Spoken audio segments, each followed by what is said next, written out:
بسم اللہ الرحمن الرحیم۔ آخری رمضان کی نشانی، کیا یہ والا رمضان آخری ہوگا؟ جاننے کے لیے ویڈیو کو آخر تک ضرور دیکھیے گا۔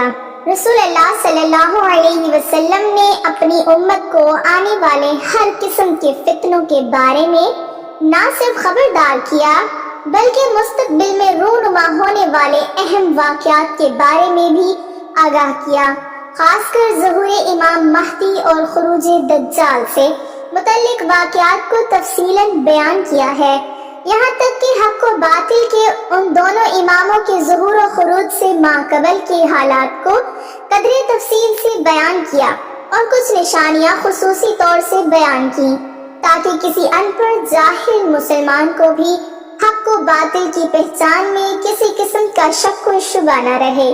اسی طرح حضرت امام مہدی کے ظہور سے متعلق بیان کی گئی احادیث کے بارے میں اسلاف کا یہ طریقہ چل رہا ہے کہ وہ اس کے متعلق نشانیوں کو ہمیشہ اپنے سامنے رکھتے تاکہ حضرت امام مہدی کے ظہور کے وقت حق و باطل کے درمیان ہونے والے معرکے میں وہ حق کے ساتھ کھڑے ہوں اور باطل ان کو دھوکہ نہ دے سکے۔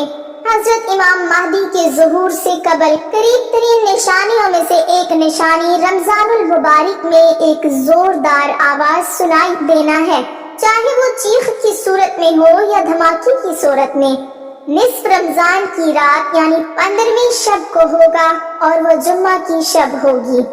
اسی طرح اس رمضان میں سورج گرہن کا ہونا، آسمان پر ستون کی مانند کسی چیز کا روشن ہونا اور سب سے بڑھ کر اس رمضان میں ملک شام میں سفیانی کی جانب سے مسلمانوں کا قتل عام کرنا وغیرہ۔ رسول اللہ صلی اللہ علیہ وسلم نے فرمایا، رمضان میں ایک زبردست آواز آئے گی۔ صحابہ کرام رضوان اللہ علیہم اجمعین نے پوچھا، یا رسول اللہ صلی اللہ علیہ وسلم، آواز رمضان کے اول میں ہوگی، درمیان میں ہوگی یا پھر آخر میں؟ آپ صلی اللہ علیہ وسلم نے فرمایا، نصف رمضان میں۔ جب نصف رمضان میں جمعے کی رات ہوگی تو آسمان سے ایک زوردار آواز آئے گی جس سے 70,000 لوگ بے ہوش ہو جائیں گے اور 70,000 اندھے ہو جائیں گے اور 70,000 بہرے ہو جائیں گے۔ ایک اور روایت کے مطابق 70,000 راستہ بھٹک جائیں گے اور 70,000 لڑکیوں کی وقارت ضائع ہو جائے۔ صحابہ کرام رضی اللہ تعالی عنہ نے دریافت کیا، یا رسول اللہ صلی اللہ علیہ وسلم، تو آپ کی امت میں سے اس آواز سے کون محفوظ رہے گا؟ رسول اللہ صلی اللہ علیہ وسلم نے فرمایا، جو اس وقت اپنے گھروں میں رہے اور سجدوں میں گر کر پناہ مانگے اور زور زور سے تکبیریں کہے۔ پھر اس کے بعد ایک اور آواز آئے گی، پہلی آواز حضرت جبرائیل علیہ السلام کی ہوگی اور دوسری آواز شیطان کی ہوگی۔ پھر فرمایا کہ واقعات کی ترتیب یہ ہوگی کہ آواز رمضان میں ہوگی۔ دراصل جنگ کی گنگرج یا شور شرابہ ہوگا جو کہ شوال کے مہینے میں ہوگی اور ذیقعد میں قبائل عرب بغاوت کریں گے اور ذوالحجہ میں حاجیوں کو لوٹا جائے گا۔ رہا محرم کا مہینہ، محرم کا ابتدائی حصہ میری امت کے لیے آزمائش ہے، اس کا آخری حصہ میری امت کے لیے نجات ہے۔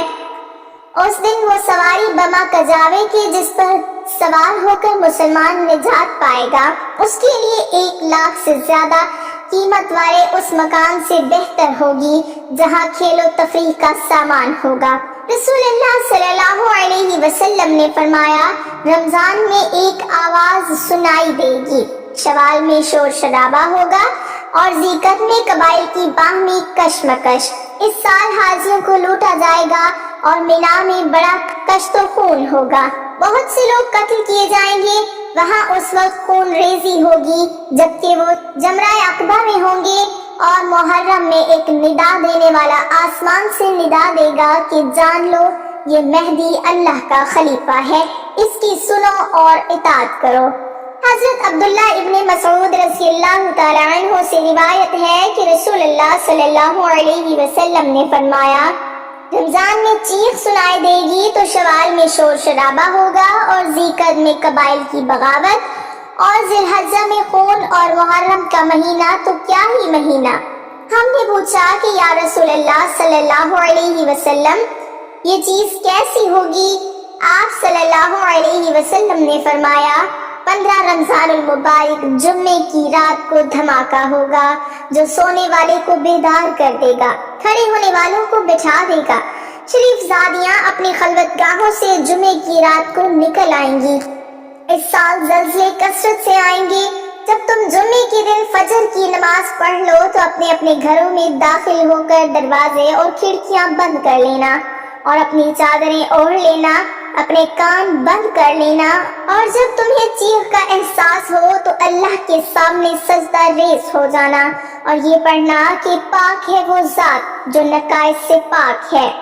تو جو ایسا کرے گا وہ نجات پائے گا اور جو ایسا نہیں کرے گا وہ ہلاک ہو جائے گا۔ محمد بن علی رحمت اللہ تعالی علیہ کا قول ہے، 2 نشانیاں ہیں جو زمین و آسمان کی تخلیق سے لے کر آج تک نظر نہیں آئی۔ پہلی رمضان المبارک کی رات چاند گرہن لگے گا اور دوسری 15 رمضان کو سورج گرہن لگے گا۔ جب سے اللہ نے زمین و آسمان کو پیدا کیا ایسا نہیں ہوا۔ یہ بات حقیقت ہے کہ سورج گرہن ہمیشہ چاند کی شروع کی تاریخوں میں ہوتا ہے اور چاند گرہن ہمیشہ ایام 20 یعنی 13، 14 اور 15 کی تاریخ کو ہوتا ہے، لیکن ظہور مہدی سے ماہ قبل رمضان میں یہ ترتیب بدل جائے گی۔ حضور اکرم صلی اللہ علیہ وسلم نے فرمایا، لوگوں قیامت سے پہلے ایک رمضان ایسا آئے گا جس میں ایک ایسی شدید آواز آئے گی اور دنیا میں کوئی نہیں جان سکے گا کہ آواز کہاں سے آئی۔ آپ صلی اللہ علیہ وسلم نے فرمایا کہ اگر رمضان میں ایسی آواز سنائی دے جس کا کوئی کھوج نہیں لگایا جا سکا تو پھر 1 سال کا رزق اپنے گھروں میں سمیٹ کر رکھ لینا کہاں کی عقل مندی ہے۔ حضرت جابر رضی اللہ تعالی عنہ فرماتے ہیں کہ میں نے رسول اللہ صلی اللہ علیہ وسلم کو یہ فرماتے ہوئے سنا کہ میری امت میں ایک جماعت یوم قیامت تک سربلندی کے ساتھ حق کے لیے برسر پیکار رہے گی۔ اس سے معلوم ہوتا ہے کہ مومنین کی ایک ایسی جماعت قیامت کے دن تک زندہ رہے، مگر مدرج ذیل احادیث طیبہ میں صراحت ہے کہ قیامت سے پہلے تمام مومنین کو موت آ جائے گی اور قیامت کے دن کوئی مومن زندہ نہ ہوگا۔ حضرت علی رضی اللہ تعالی عنہ سے پوچھا گیا کہ وہ کون سا عمل ہے جسے موت کے وقت ملک الموت انسان کی تعظیم کرتے ہیں، اس کی روح سکون سے قبض کرتے، تو حضرت علی رضی اللہ تعالی عنہ نے ارشاد فرمایا، اے شخص وہ 3 عمل یہ ہیں جو انسان یہ 3 کام کرتا ہے تو فرشتہ موت اس کی تعظیم کرتا ہے، یوں وہ اپنے مالک حقیقی سے جا ملتا ہے۔ جب حضور صلی اللہ علیہ وسلم کی وفات کا وقت قریب آیا تو آپ صلی اللہ علیہ وسلم نے فرمایا کہ میری امت کو موت کی تکلیف برداشت کرنی پڑے گی؟ تو فرشتے نے کہا جی ہاں کرنی پڑے گی۔ آپ صلی اللہ علیہ وسلم کی آنکھ مبارک سے آنسو جاری ہو گئے تو اللہ تبارک و تعالی نے فرمایا، اے محمد صلی اللہ علیہ وسلم، آپ کی امت اگر ہر نماز کے بعد آیت الکرسی پڑھے گی تو موت کے وقت اس کا ایک پاؤں دنیا میں ہوگا اور دوسرا جنت میں ہوگا۔ حضرت سیدنا ابو امامہ رضی اللہ تعالی عنہ فرماتے ہیں کہ رسول اللہ صلی اللہ علیہ وسلم نے فرمایا، جو شخص ہر فرض نماز کے بعد آیت الکرسی پڑھے تو اس کو جنت میں داخل ہونے سے موت کے سوا کوئی چیز نہیں روک سکتی۔ ام المومنین سیدہ عائشہ صدیقہ رضی اللہ تعالی عنہا فرماتی ہیں کہ میں نے نبی کریم صلی اللہ علیہ وسلم کو دیکھا کہ جب آپ صلی اللہ علیہ وسلم سکرات الموت میں مبتلا تھے تو آپ علیہ الصلوۃ والسلام کے پاس پانی کا پیالہ رکھا تھا جس میں پانی تھا۔